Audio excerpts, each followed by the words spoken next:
ஆண்டவராகிய இயேசு கிறிஸ்துவின் விலையேறப்பெற்ற பரிசுத்தமுள்ள நாமத்தில் அன்பின் வாழ்த்துக்கள். இந்த காலைகளை சந்திப்பதில் மகிழ்ச்சி வருகிறது. நான் உங்களுக்கு ஆசீர்வாதமாய் மாறும். கர்த்தர் நம்மோடு பேசின வார்த்தைகளை நினைவில் கூர்ந்து அதை மாத்திரம் செய்கிறவர்களாய் மாறுங்கள். அப்படிப்பட்ட நல்ல நாட்களாய் இந்த நாட்கள் மாறுவதாக. கர்த்தருக்கு ஸ்தோத்திரம். ராமேஸ்வரம் பாலம் பார்த்திருப்பீங்க. India famous. உலகத்தில் பல இடங்கள் அப்படி இருக்கிறது. இந்தியாவிலும் சில இடங்கள் அப்படி உண்டு. ரயில்வே பாலம் திறக்கும், கீழே கடல் கப்பல்கள் போகும். அந்த பாலம் திறக்கப்படாவிட்டால் அந்த கப்பல்கள் தாண்டி போக முடியாது, தட்டிவிடும். உலகத்தில் நடந்த ஒரு சம்பவத்தை நான் ஒரு புத்தகத்தில் வாசித்தேன். பாலம் காக்கிற மிக முக்கிய பொறுப்பில் இருக்கிற ஒருவன் அன்றைய பார்த்து நிறைய கப்பல்கள் காத்திருக்கிறது. ஆனால் சில நிமிடங்களாகவே ரயில் வருகிறதற்கு அறிகுறி இல்லை. பயங்கர கடல், ரெண்டு பக்கத்திலும் தீவு போல. ராமேஸ்வரம் போயிருக்கிறேன், அப்படி ட்ரெயின் போறதை பார்த்திருக்கிறேன், கப்பல் திறக்கிறத நான் பார்த்திருக்கிறேன், கண்ணால பார்த்திருக்கிறேன். அது போல ஒரு சம்பவம். ஆனா அது மிக ஒரு டேஞ்சரான பகுதியான அப்படின்னாலே சாதாரண ரயில்வே பாலத்தை போல இல்ல, பல நிமிடத்துக்கு முன்னதாக இணைத்து விடுவார்கள். கப்பல் மாலுமி கோவப்பட்டான். அவருக்கு அறக்கட்டளை என்ன சொல்லியிருந்ததோ அந்த கட்டளை மாத்திரம் செய்ய அவர் கவனமாக இருந்தார். 2-3 மாலுமிகள் பயங்கரமா கடினமா பேசினாங்க. நாங்க 1 மணி நேரம் காத்திருக்கிறோம், எங்களை விட்டுட்டு நாங்க போயிருப்போம்ல, ரயில் வர்றதுக்கு அடையாளமே இல்லையே. வேற வழி இல்லாம அவனை நிர்பந்தித்ததுனால அவன் திறந்து ஒரு கப்பலை விட்டு கொண்டிருந்தான். அடுத்த கப்பல் மூவ் ஆகிட்டு இருந்தது. ஆமாம், திடீரென்று ரயில் வருகிற சத்தம் கேட்டது. குதித்து எழுந்து வேகமாய் போட முயற்சி பண்ணினான்.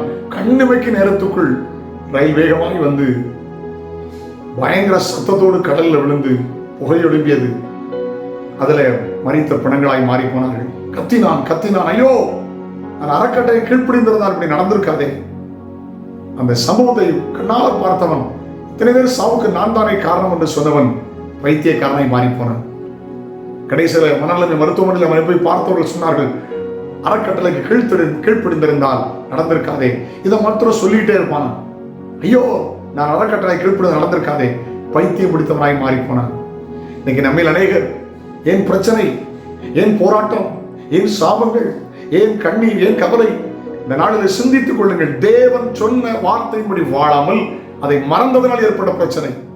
எபிரேயர்ல ஒரு வசனத்தை வாசிக்க கேட்கலாம்.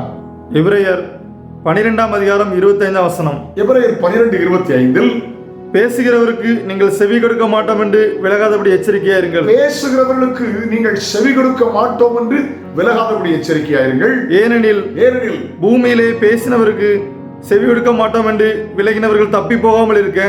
பூமியிலே பேசினவர்களுக்கு செவி கொடாமல் நீங்கள் தப்பி போகாமல் இருக்க.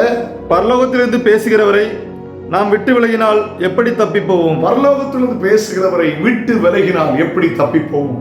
அவர் பரலோகத்திலிருந்து பேசுகிறார். ஒரு சுவிசேஷகர் மூலம் பேசுகிறார், ஒரு போதகர் மூலம் பேசுகிறார், ஒரு ஊழியர் மூலம் பேசுகிறார். ஆமென். நம்முடைய தேவன் பரலோகத்தில் இருக்கிறார். தமக்கு சித்தமான யாவையும் அவர் செய்கிறார். அடக்க ஆராதனையில் அவர் பேசலாம், திருமண ஆராதனையில் அவர் பேசலாம், ஒரு பிறந்த நாள் வீட்டு பிரசங்கத்தின் மூலமாய் பேசலாம், ஒரு ரேடியோ பிரசங்கத்தில் அவர் பேசலாம், ஞாயிறு ஆராதனையில பேசலாம். கர்த்தர் பேசுற வார்த்தை கீழ்ப்படிந்தால் தேவையில்லாத பிரச்சனை உன் வாழ்வுக்கு வராது. ஹல்லேலூயா. அதனால பாருங்க, அந்த ரயில்வேல அவருக்கு ஒரு கட்டளை கொடுத்திருந்தது, இத்தனை மணி நேரங்கள் திறக்கக்கூடாது. மற்றவங்களை பிரியப்படுத்த அவனுக்கு கொடுக்கப்பட்ட கட்டளை அவன் மீறினதனால் மரணம் ஏற்பட்டது, விபத்து ஏற்பட்டது. ஹல்லேலூயா.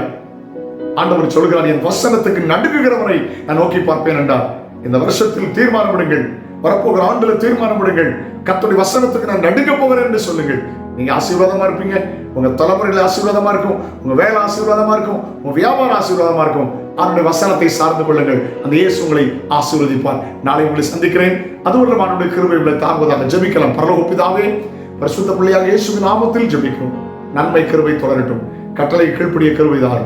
இயேசுவின் நாமத்தில் ஜெபங்கள் பிதாவே. ஆமென், ஆமென், ஆமென். God bless you. Have a nice day.